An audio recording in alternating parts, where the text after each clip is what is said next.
बहन तुझे फ्री में तरबूज खिलाता हूँ, चल। भाड़ में जाए तेरी तरबूज, मुझे खाने दे।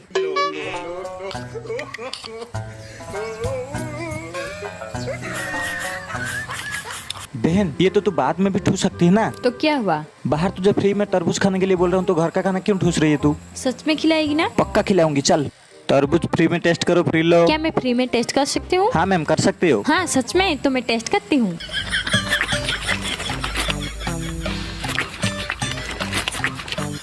मैम टिश्यू लीजिए। को ना इतना जल्दी क्यों है? अरे बाप रे, ये तो सब खा जाएगी।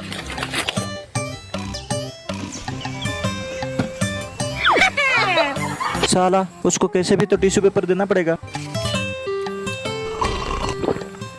हाँ मजा आ गया। मैम आप तो लीजिए टिश्यू। बहन ये ले टिश्यू, ये लड़की से टिश्यू का पैसा लेता है। साले मुझे उल्लू बना दिया।